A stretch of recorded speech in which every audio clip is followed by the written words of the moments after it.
boys? Hi, hello. I know it's been a couple days, which is uncharacteristic of myself and this channel, but um, shit's got to get done one way or another.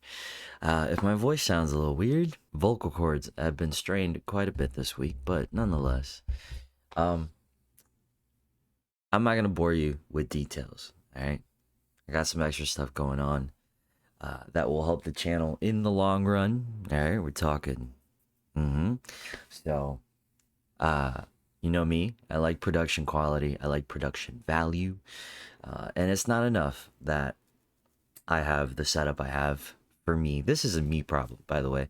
It's not enough I have the setup. It's not a bad setup at all. You guys don't complain, and I always get comments and messages about how like professional it looks, which is the point.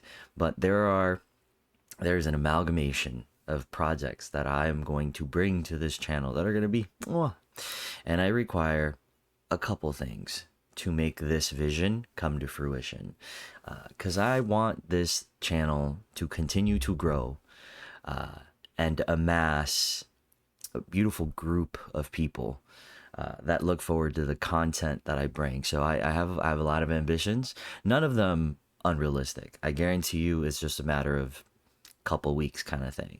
But I am amassing an idea. I'm executing. It's coming to life. So if I take a couple days in between videos, I know some of you look forward to the dailies and the nightlies. The nightlies are going to be very hard.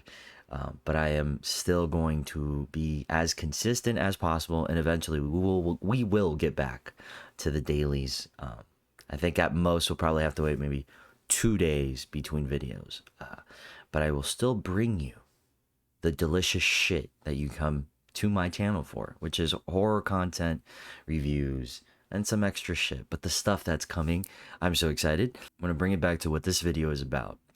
And it's about my top 5 most anticipated July movies. Okay, we're talking horror.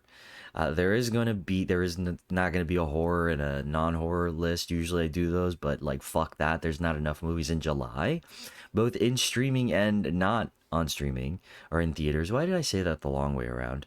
To justify 2 lists. So I'm actually just compiling horror, and there's going to be like 2 non-horror movies in this list that I'm actually looking forward to, and two honorable mentions that I think are interesting, and I want to mention them because I don't think they're on a lot of people's radar.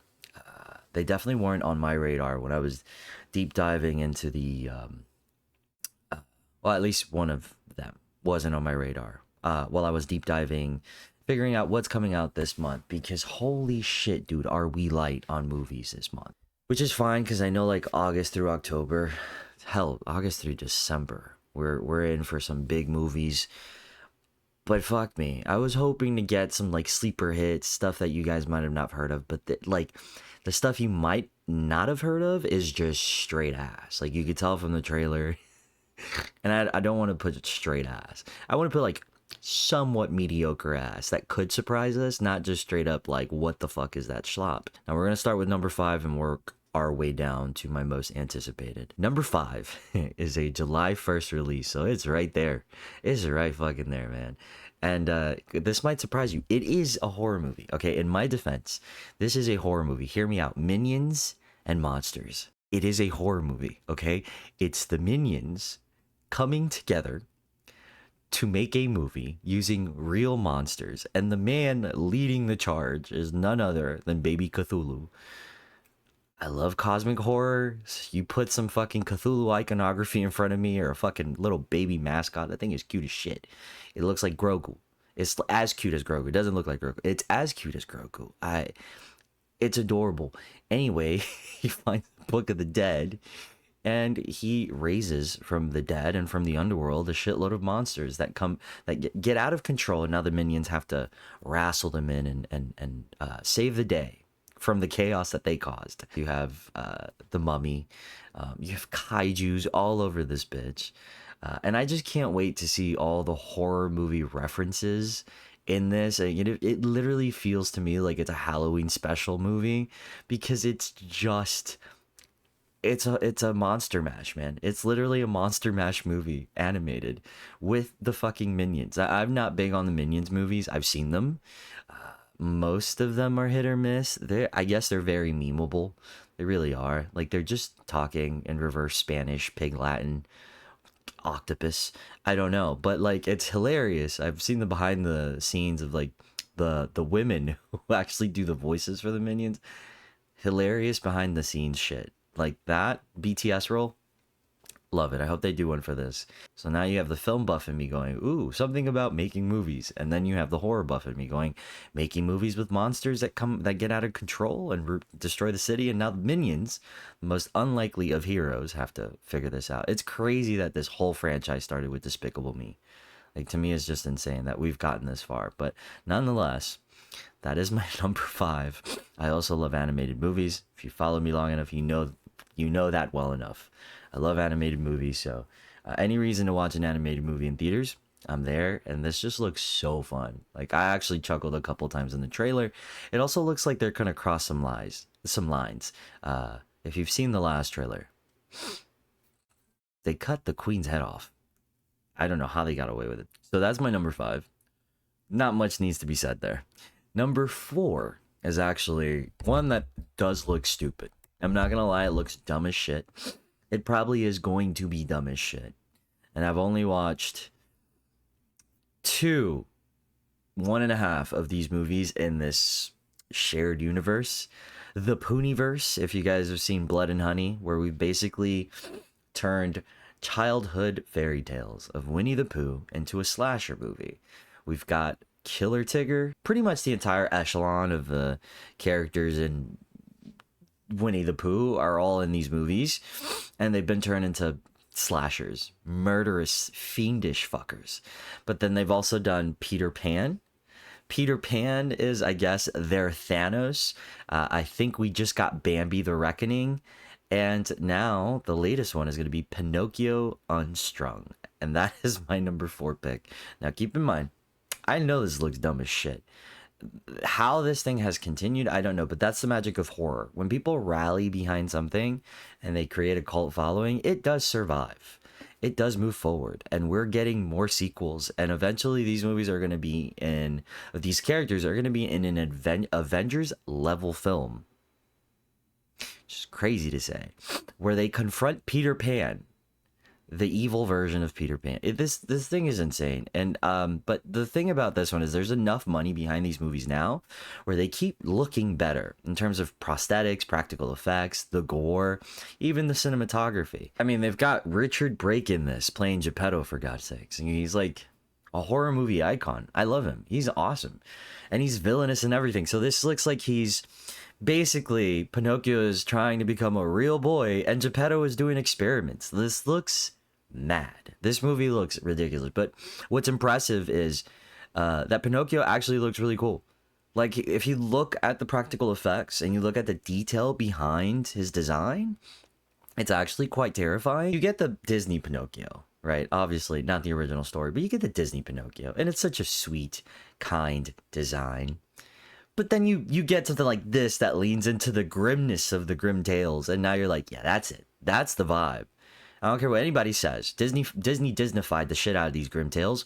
This is what shit like this is supposed to be like. There's a reason they're called Grim Tales. So I think this looks awesome. The design looks really fucking crazy. Pinocchio looks like he's doing some crazy kills using his own body, his fucking nose of all things, and just Geppetto leaning into being this mad scientist type. Kind of just, I don't know, it all kind of comes together in such a way that is interesting. It's probably gonna be dumb as fuck. I just told you this is connected to a Thanos level type buildup, so yeah, it's dumb as fuck, but the practical effects and the gore in the trailer are enough for me to go, you know what, this month is kind of slim. I'll put it on the list. All right, number 3 is one that has been on one of my lists before for something, don't fucking remember which one or for what reason. But nonetheless, Motor City comes out. You know what? I should go back and tell you when Pinocchio Unstrung comes out. That's a July 24 release, which is the same release day as Motor City, which brings me back to Motor City, my number 3. This is a violent revenge 70s throwback action movie. Alan Rickman, or Richman, however you prefer to say it, everyone says it differently, is coming out of jail to find his wife murdered. And he's going after the motherfucker who did it. And the man who did it is none other than Ben Foster. Played by Ben Foster. I don't think Ben Foster actually killed anyone in real life. That's to say, this is going to be a brutal... It takes place in the 70s. So it's definitely going back for that very... If you've seen the marketing material and the poster, like it does... It's going for that gritty 70s feel. Word on the street is like the violence is very brutal and it's very choreographed, which is really interesting for this director because he's never done an action movie before. It's a completely silent film. Everything here is about body language. The only other movie that I remember that's done this is Silent Night, which was directed by John Woo, which had the same concept, and it involves gang violence leading to the death of a child during a drive-by, and the father takes it upon himself to take justice. And it is actually it's a really dark, really fun action movie that I highly recommend you guys watch if you're into those kinds of films. But it's completely silent. It's all about facial acting, music, tone, atmosphere, and ultimately choreography. And this just looks fucking awesome. It looks like it's going to be a tight hour-and-a-half revenge movie in the guise of a 70s film. Like, I think this is awesome. I just think this is such a novel, cool, simple idea that knows exactly what it's trying to be. And with all the visceral eye candy that is on the trailer, I know exactly what I'm going to get. And it's going to be Alan Rickman, or Richman, kicking ass, full of blood, being yoked as fuck. And that's exactly what I want from this. It's going to be utterly stimulating. So that is my number 3. Not much to say on that. Simple revenge movie with a stylistic kick. And I'm very excited for that. That comes out July 24th. All right. Now, my last 2. Before my honorable mentions, of course. My last 2 are kind of fucking obvious. Because all of us alive right now will have this in our top 2. Switched around, regardless, it doesn't matter. We all have this in our top 2. And as much as I love putting you guys onto unique lists, this month just does not allow it. But nonetheless, my number 2 is Evil Dead Burn. Yes, Evil Dead Burn. Surprise. I'm very excited to see this. My excitement for this is absolutely over the hill. I know what I'm going to get. I know what I am there for. The only reason it's not in my number 1 is because I think the marketing is doing way too much. And if you've seen the recent posters and you've seen the trailer, we've all seen the dishwasher scene. We've seen the car seat through someone's fucking face. They're making posters of those weapons, and they've got about 6 of them. Every weapon used in that scene to do a thing to someone, a heinous, grotesque thing. It's in a poster. They're like promoting those household items. It's hilarious. But the thing is, like, they've shown so much. And I know, like, you don't have to watch it, but come on, dude. We're like horror fans. Do you really think that I have that kind of control? No, I don't. At least not with trailers. I've seen a lot. I've seen a lot of teasers. I've seen one where the lake is on fire and someone's burning in it. They pretty sure they showed the 3rd act of the movie in the trailer. The house is on fire and there's a demon walking out of it. And every teaser is dedicated to a scene. They keep releasing clips, minute-long clip of scenes. And I know, like, granted, like, it's an hour and 40 something long film. But you already have the Evil Dead name. You have the following. You have the build-up. We all love these movies. We love the legacy. We love that they keep on doing it. They just promoted that they wrapped up Evil Dead Wrath, which is going to take place in the 70s. And I shot an Ecto 100. Like, I'm so excited for that. More so than I am for this. Like, I'm so excited for that. But we no more marketing. And, you know, luckily we have 10 days from the recording of this video before we can experience it.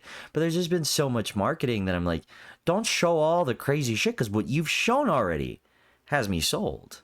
Those set pieces, those moments of violence, those cruel moments that you've already shown me have sold me. So I think the marketing is just kind of concerning me, just a tad, just a little bit, to a point where it's like, I don't want more, don't need to see more. I'm peaked. Please stop it. Stop stroking. I'm sensitive. Also, another thing that kind of worries me is the incessant need to connect everything. And I just don't see Evil Dead needing to be that franchise that needs to be in a shared universe. That was cool when Ash was around. Ash isn't around anymore. We have multiple Necronomicon. We can anthologize everything and keep it as is and move forward, keep playing with the time periods. But there's been a lot of like, we're going to connect this, there's that, there's this or the other. And I just hope that that doesn't take over the movie, because it's been, for me, from what I've heard, it's been more of a conversation than anything else. And I think that it's such a unique franchise that can stand on its own without needing to do that, that I hope we don't go on that corporate, that corporate earworm that's like, hey, connect it all right now. Nonetheless, I am excited. I want the gore. I love the look. It's so gritty. It looks like it's definitely following more in line with my favorite of the Evil Dead films, 2013. So, like, I'm all over this. And I really, really hope that it's an experience that stands on its own and kicks ass. And then it's on to Wrath, man. Wrath really has me excited on an unreasonable level. I've seen no footage except the wrap-up slate and the little IG reel they did where the slate is floating in blood, and it's obviously very vintage, retro looking, shot in Ecto. So like, I'm so excited for that. But anyway, my number 2 is Evil Dead. I will be there, ready, signed up with a new shirt, ready to go. If only they'd let me bring a shotgun and a chainsaw to the theater. And my number 1 is also very obvious, because it's either your number 2 or your number 1, and that's Spider-Man: Brand New Day. This needs no introduction. We're balls deep into the MCU now. A lot of misses, a good few hits for sure. Shang-Chi being one of them for me, and I love that the director is the director of that. So we know just from the trailers that we are going to get madness in terms of action, fight sequences, and all the shared universe mysticism of works past. We are going to get Punisher, the Hulk. I think that there's more to Sadie Sink's casting than we think. She could be Jean Grey, manipulated by the Jackal, which is a pretty good theory, I think. Or she could be the Spider Queen. We don't know. But nonetheless, I'm on board. I think it's shot very differently. I believe that, I don't remember who said it, but either Tom Holland or one of the cinematographers stated that some of the inspiration came from the Batman in terms of the aesthetic look, a little bit of more of a serious tone, and you kind of see it in some of the shots. It's just an influence, not a direct replication of the style, but like obviously with the darker tones, more practical look, a little more grounded take, some good cinematography. I can see the Batman in it just a tad, and I like that because that's enough to separate it aesthetically from all of the other Marvel movies that have come out in the last 3 to 4 years. I gotta be honest with you, I'm really surprised how much restraint Marvel has shown with this trailer, because for everything they have shown, we've only speculated, but we don't know much. We still haven't seen Tombstone. Tombstone is part of the movie. We've only seen that badass scene with Scorpion getting slammed into a police car by Spider-Man after he loses his shit. And that is not the only scene Scorpion's in. We've not seen a good amount of the Rogues Gallery that's in this movie, and we still don't know who the main villain is. So much so that we're still going, is it Jackal, Jean Grey? I'm still sticking to she's either Jean or she is in fact the Spider Queen, which would be so fucking cool. We're leaning heavily into the whole Battle World thing now, right? And the Battle World version of Spider-Man's comic books, it's the entire Spider Squad. Like, that'd be gnarly to kind of lean into that here. We don't really know if we're gonna get the Man Spider narrative here. I feel like that's also them trying to like put a wool over our eyes. Is it really gonna happen? Is it not? I could easily be them making it look like it's that during editing, and for all we know, it's Venom. Now, considering that Venom is the symbiote suit is said to be slated for a Doomsday or Secret Wars. I think it's Secret Wars. I would say it makes sense that they're setting him up to get the symbiote suit either at the end of this movie or this is what it is. And they're just making it seem like something else as a surprise. Like, hey, surprise, we're finally fulfilling that fucking promise of the symbiote that was at the end of No Way Home, I believe. I think it was No Way Home. It's been a while. But I think there's a lot of misleading in this trailer. And it's got me intrigued to see the full come to fruition. I like that Tom Holland said this is very much a detective story. It's kind of a whodunit. Let's go. That means that we're going to get smart Peter Parker, right? We're not, and now he doesn't have Tony Stark. We don't have Tony Stark. Rest in peace, homie. But we don't have Tony Stark anymore to like help him figure shit out. He's going to use his smarts, his brain. He's got Bruce Banner, but he doesn't have all the tech, you know? So this is like a detective story where he's using his abilities more, his senses of heightened perception. Come on, dude. This is going to be a good one. I got a good feeling. So this is definitely my number one for this month. So as far as the honorable mentions go, we'll start with Her Private Hell, which is the next film by Nicholas Winding Refn, who made one of my favorite movies of all time, Drive. He hasn't hit since, but I'm always intrigued with what he makes. I found Neon Demons to be an interesting motion picture put on the screen for sure. And this looks like it's going to follow suit. Now, the movie apparently follows a metropolis, a town, big old, a city, a mysterious fog that engulfs the town, an entity from within, and a woman trying to save her daughter from hell. None of it makes sense, but that's okay. With those visuals, that's enough to get me in the seats. Now, I did see there was like an attempt at martial arts here. Like, if you've seen Only God Forgives, you know that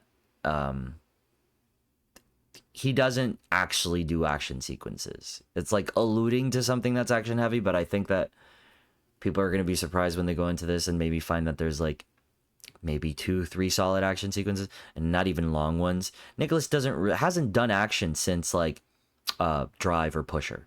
So I really think this trailer is misleading. It's going to be so much weirder and less action oriented and more focused on atmosphere, vibe, and people acting stoic. And I know that's not for everybody. I'll be honest, most of his movies have been misses for me, which is so crazy to think because when Drive came out, I was just astounded. Like, that is such a film to me. I love that movie and it means so much. So to see him miss and not hit like that kind of hurts. Nonetheless, I'm always sitting for whatever he's doing. I'm absolutely sad. I like this guy. I like his vision. Even if it's weird and out there, you know, I don't think art needs to be liked by me to be good. Yeah, does that make sense? I know it's a weird thought, but art doesn't need to be... I can appreciate what the execution is and acknowledge that that's not what I want, you know, because he has a vision, he has insight, he is very specific and particular with what he puts on film. I really like this guy, so I'm gonna show up. This looks like at worst it's gonna be some thing along the lines of Neon Demons. I made it through that, but it's gonna be probably mostly aesthetic and a little shallow, as long as it's not like Only God Forgives. That was not good. But I nonetheless, the story here seems like it has sci-fi, cyberpunk, horror, cosmic, and some action. So if it all comes together in a way that I feel it would work best, I'm in, man. So that's movie. Also, that comes out July 24th, along with Motor City. And Spider-Man, of course, is a July 31st, if I didn't mention it. But I don't think it needs mentioning because you all have it marked on your calendars.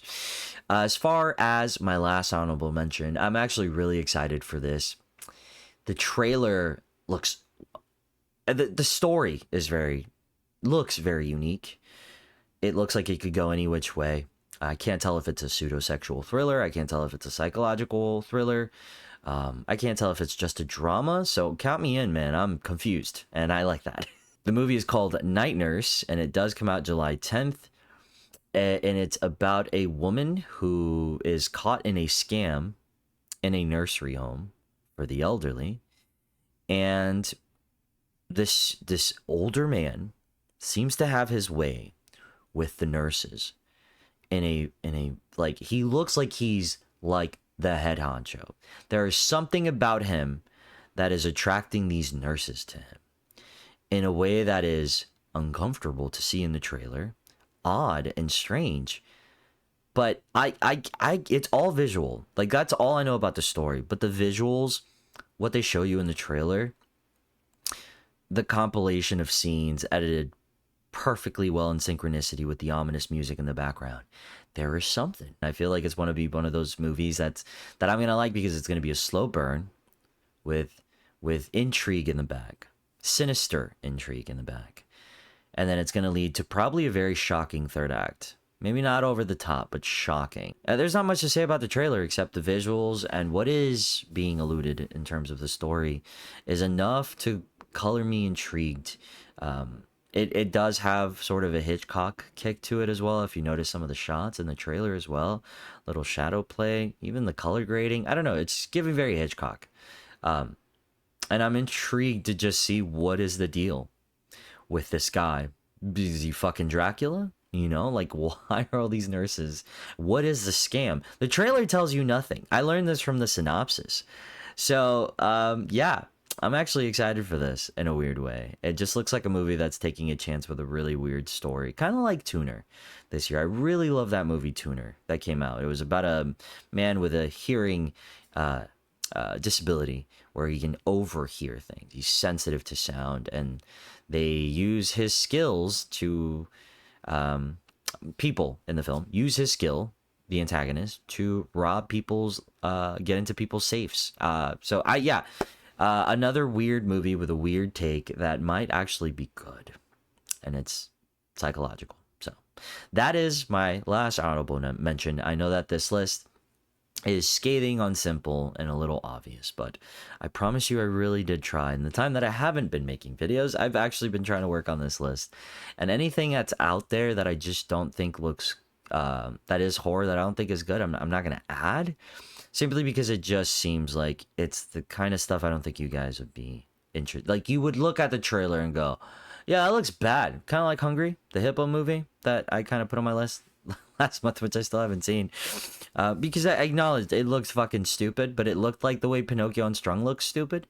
But there's so many stupid fucking things coming out this month that are just like, that looks unfinished, or that doesn't look like a full product. The audio's really bad, and even though it's horror, like, I wouldn't be able to justify going, hey, watch this movie where the audio sounds like it was a boomstick shoved up my ass. Anyway, guys, thank you for showing up to this video. Thank you guys for also continuing to grow the channel. I was kind of worried that in the last 2 to 3 days that I haven't been on, it would kind of, you know, do the thing where it just...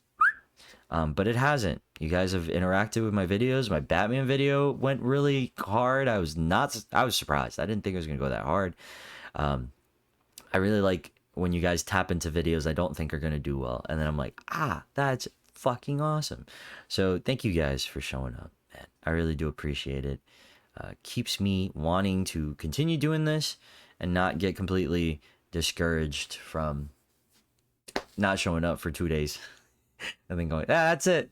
Yeah, YouTube career's over. Everybody's gonna unsubscribe, and that's the end. So thank you guys for showing up. I appreciate you. Thank you for the messages on Instagram. I know that I've not been answering those, but the overwhelmed nature of all the things I'm doing now is keeping my social battery a little low. I've got more than a couple of things happening at once. So, but I promise I will get to it more. And as always, I will see you at the movies.